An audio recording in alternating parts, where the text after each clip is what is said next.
Ngayong araw nga mga mare, hinahanda na nga nila Pangit yung magiging kulungan nga ng magiging itik nga natin. Kaya naman, sabay-sabay nga natin sila mga mare panoorin kung paano nga nila yung ginawa. O siya, ito nga si Pangit mga mare, may mga dala-dala naman nga ng mga hindi na nga kailangan dito. Kada pupunta nga sila doon, nagdadala na nga sila ng ganito mga mare, lalo na't nakakolong-kolong nga sila. Bale ngayong araw kasi nila sisimulan nga mga mare ang paggagawa nga ng kulungan. Aba, ito nga si Mikey, tuwa nga ditong sasakay nga sa kolong-kolong. Pinapalaki nga lang din namin mga mare yung mga anak ni Chichi kasi nga nangahabol. Kaya balak nga namin dalhin nga dun sa kabila. Hindi na nga rin sila dito ng tanghalian, bumili na nga lang sila ng mauulam nga nila. Kasi tanghali na nga rin ito mga mare. Sabi nga ni Pangit, gustong-gusto nyo nga maaga dito makapunta para makapagluto nga ng ulam nga nila. Kaya lang yun mga mare, minsan may biglaan nga kailangan doon sa negosyo natin kaya kailangan nilang pumunta. Kaya ang ending talaga mga mare, tanghali na sila dito nakakapunta o kaya naman hapon. Tulad niyan ngayon mga mare, ayun, bumili na lang sila ng mauulam nila ditong luto. Mas mabilis na rin kasi yun mga mare, para sa ganun kapag kapahinga nila, pwede na ulit silang magsimula ng trabaho. Nagpapasalamat na nga lang din ako kahit iniiwan ako ni Pangit ngayon at nagtatrabaho dito, nandito nga sila mama sa kasikulot. Kapag nga kailangan kong mag-aalaga kay Gail, andyan nga silang nakaalalay nga sa aming mag-ina. Lalo na ngayon kapag nagbo-voice over ako, ayun, hawak-hawak nga ni mama. Kinakausap na nga at hindi pa naman nagsasalita. Pero mas maganda na siguro yung nakausap-kausapin siya kahit hindi nga siya nagre-respond para mabilis siya makapagsalita paglaki niya. Kinahapunan nga eton mga mare, nasikaso na nga rin nila. Lalagay na nga nila dito yung steel matting. Yun lang din kasi ang magiging kulungan nga nila at eto nga hiningi natin na giniikan nung nakaraan. Buti na nga lang may pangkalahig nga din dito si Pangit kaya hindi sila nahirapan ikalat ito. Bigla tuloy sumagi sa isip ko nga mga mare yung pagigiik nga nila tatay dati. Tuwang-tuwa nga kami kapag nga yung sipok ng palay talaga namang mabundok yung giniikan. Ang gagawin namin doon, magtatumbling nga kami doon mga mare o kaya magbe-vertical. Abay, pinantutukod pa namin yung ulo namin tas babagsak yung katawan namin sa giniikan kahit makati ay okay lang. Tapos pag uwi nga mga mare, magrereklamo kami ang kati-kati at papagalitan pa nga kami. Isa nga yun sa nakakatuwa nga mga maring libangan nga namin nung nasa bukid pa kami at syempre bata pa kami noon. Kayo din ba mga mare naranasan nyo yun? Minsan nga ginagawa pa namin buhangin yun, tinatakpan namin yung sarili namin. O kaya naman pugad-pugaran, ganun. O kaya lalagyan namin mga mare ng butas tas lulusot kami dun. Isa kasi talaga yan sa napakasarap balikan nga mga mare kapag bata ka nga. Kaya alam ko maraming makaka-relate dun lalo na nga kapag nakatira ka nga sa bukid. Aminin yung mga mare, kayo din. O siya, ito si Pangit, abalang-abala na nga dito sa pag-aasikaso nga dito ng kawayan. Hindi naman nasayang yung mga kawayan na binili natin kasi napakinabangan din talaga. Nito nga lang yung kulungan na ginawa nila mga mare. Ewan ko lang kung saan yung pintuan nga nito. Bali, naghahanap pa rin talaga kami ng itik nga kasi gusto namin yung medyo nangingitlog na. Meron nga kami nakita, kite, 40 mga mare, kaya lang kiti pa, mahirap na maalagaan yun. Kaya naman naghahanap-hanap pa nga kami mga mare, pero makakahanap din tayo, pero at least anda na nga yung kulungan nga nila. Sabi nga ni Pangit, gagawa nga daw siya dito mga mare ng paliguan nga ng itik. Dahil totoo naman, yung itik nga mga mare ay napakahilig nga sa tubig.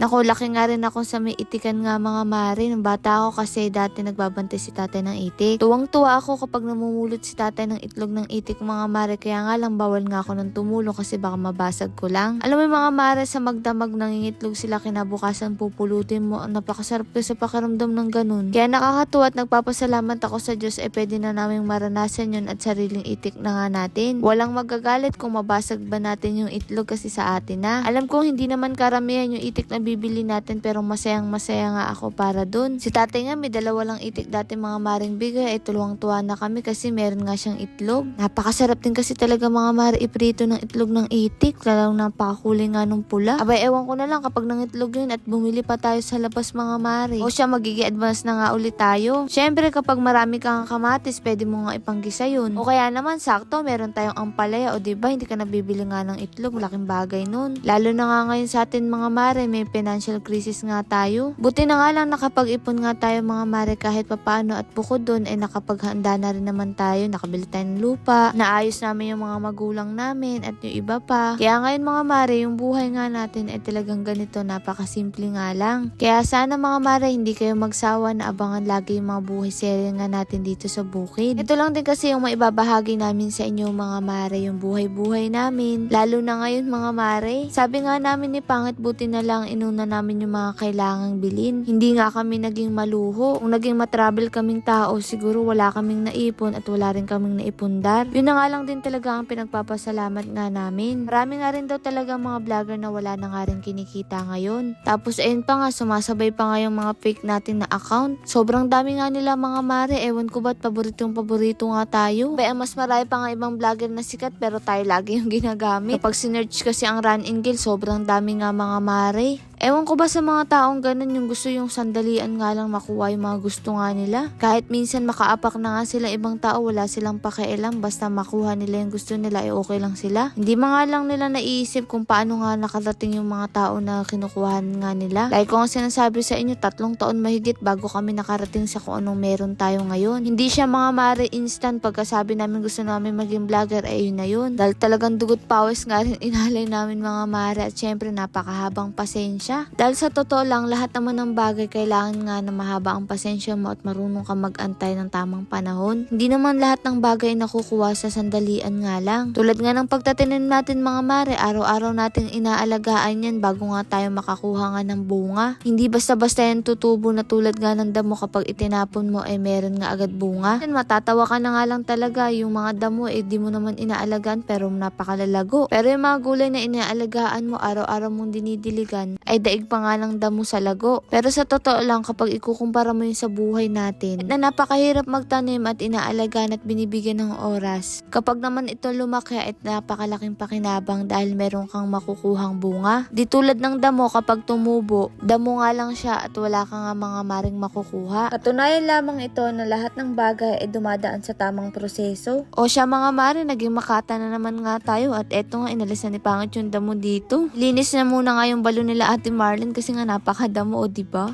Eto nga mga marang kamote, dinilig-dilig na nga rin nila. Sana nga'y gumapang na to. Kitang-kita nyo naman, napakalinaw nga ng tubig dito mga mare. At eto nga itsura niya sa malayuan nga. Ang ganda-ganda na nga pagmasa, napakalayo na nga sa dati. Nga nang iba, itaas nga daw tong kubo na to, baka daw kasi matabunan ng gulay. Hindi naman siguro mga mare, okay na yan. Kapag kasi tinaas pa ulit yan, panibagong bayad na naman nga sa magbubuhat. Kaya naman sigurong pagtiyagaan nga yan mga mare. Tulad nga ng pagtsatsaga nga nila dito sa gitna ginawa nga nila, ay ewan ko na lang talaga. Uuwi na nga sila dahil wala naman na silang gagawin at si Pangit na nga rin ang nag-drive. Sa totoo lang, marunong naman si Pangit mga mare, kaya lang mahina ang loob ng taong to. Pero palagi kong sinasabi sa kanya, kailangan malakas ang loob niya. Lalo na tatay na nga siya at eto, bumili muna sila ng mama merenda. Abay, nagtitigan pa tong dalawang to. Ay sana all, pamingo-mingo graham lang 3 to. Deserve naman nila kasi napakarami din talaga nila mga maring ginawa. At eto nga si Pangit tuwang-tuwa pa habang humihigop nga dito.